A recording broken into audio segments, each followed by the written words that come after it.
When you draw up a standard vial of racemic anesthetic, you are actually administering two distinct pharmacological agents. They share a chemical formula, but possess entirely different physical geometries. This is a racemic mixture, a 50-50 combination of two enantiomers. These are molecules with the exact same atomic composition, but their three-dimensional shapes are exact mirror images of one another. Historically, producing a drug meant relying on non-stereoselective synthesis.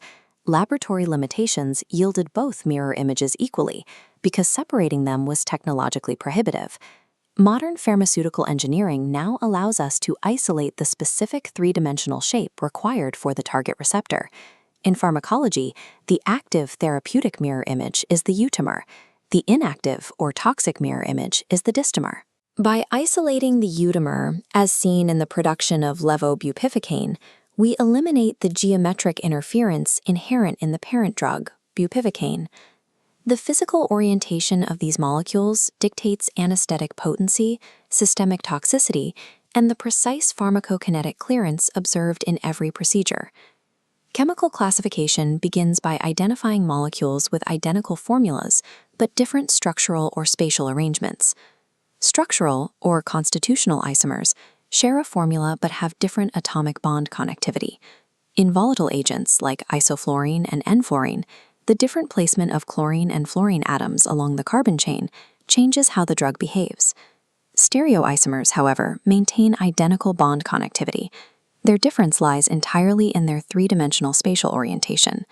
Enantiomers, also known as optical isomers, are stereoisomers that are non-superimposable mirror images. This occurs when a molecule has a chiral center, usually a carbon atom bonded to four entirely different functional groups. Because biological receptors are chiral structures made of amino acids, they differentiate between these mirror images. A receptor will accept one orientation but reject its opposite, much like a right-handed glove rejects a left hand. We classify these orientations using the Kahn-Ingold-Prelog priority rules. We label the molecule R for rectus if the priority atoms descend in a clockwise direction around the chiral center, and we label it S for sinister if the direction is counterclockwise. Diastereomers are stereoisomers that are not mirror images. This often results from multiple chiral centers, or rigid double bonds.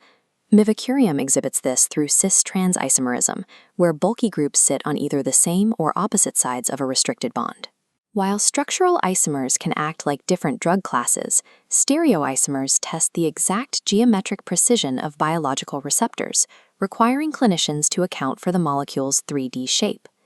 Isolating a single isomer maximizes affinity at the target receptor by removing the competitive geometric interference found in racemic mixtures. In the case of ketamine at the NMDA receptor, the S-positive enantiomer possesses the exact spatial geometry required to enter the active site and lock perfectly into place. S-ketamine is up to 3 times more potent than the R-negative isomer. While the S form provides intense analgesia, the R isomer physically clashes with the receptor walls, leading to weaker binding and a higher incidence of emergence delirium. Beyond reduced potency, a mismatched geometric fit creates the risk of systemic toxicity. The distomer can bind to off-target sites, such as cardiac voltage-gated sodium channels. The R-positive isomer of bupivacaine wedges itself into inactivated cardiac sodium channels. Once bound, it dissociates extremely slowly, locking the channel and potentially triggering life-threatening conduction delays. The S-isomer, levobupivacaine, docks into that same cardiac channel but releases quickly.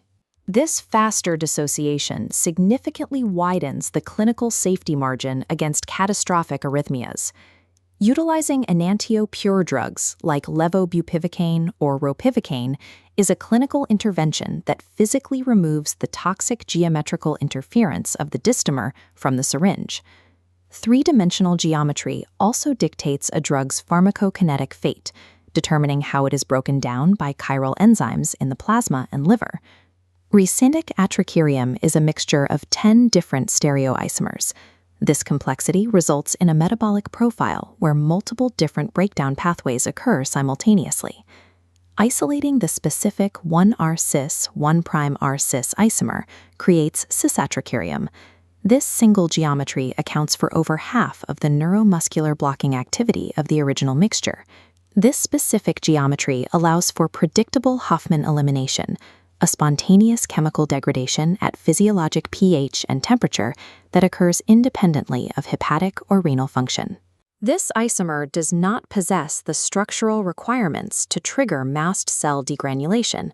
Consequently, it avoids the histamine release and cardiovascular instability associated with the racemic mixture.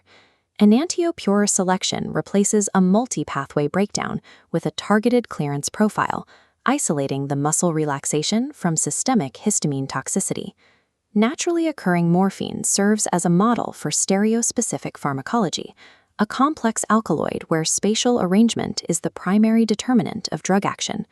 The chemical structure of morphine is remarkably complex, containing 5 distinct chiral centers that lock the molecule into a fixed 3-dimensional shape. Nature exclusively produces the levorotatory isomer of morphine. This is the only form capable of binding to receptors to produce clinical analgesia. Activation of the mu-opioid receptor requires a 3-point fit. The molecule's phenyl ring, its tertiary nitrogen atom, and its chiral carbon scaffold must align simultaneously with 3 corresponding pockets on the receptor. The synthetic dextroisomer of morphine has no analgesic activity. Because its geometry is reversed, the 3 key functional groups fail to align with the receptor pockets, and the molecule cannot trigger a response. This stereospecificity extends to hepatic metabolism, where the liver attaches glucuronic acid to specific carbon positions on the morphine frame. When metabolism occurs at the C6 position, it creates morphine 6-glucuronide. This metabolite retains the precise configuration needed to dock into the receptor. As a result, M6G remains a potent analgesic, contributing significantly to the drug's overall effect. However, glucuronidation at the C3 position creates morphine 3-glucuronide. This bulky addition physically blocks the phenyl ring from accessing the receptor. M3G lacks analgesic properties and is instead associated with neurotoxicity and hyperalgesia. Morphine's entire clinical utility and its metabolic risk is determined by whether its spatial configuration allows for that exact 3-point fit. These molecular interactions are the hidden engine of the operating suite. Every drug pushed into an IV is immediately sorted by the patient's chiral receptors and enzymes. The development of anesthetic pharmacology is marked by a consistent shift toward higher stereospecificity. The historical use of racemic mixtures is giving way to enantiopure agents, a shift from blunt chemical synthesis to precision molecular targeting. By selecting isolated isomers, we remove the molecules responsible for cardiovascular collapse and histamine release, while exploiting the exact geometric fits that provide analgesia and paralysis. A drug's clinical efficacy, its safety, and its metabolic fate are permanently bound to its 3-dimensional geometry.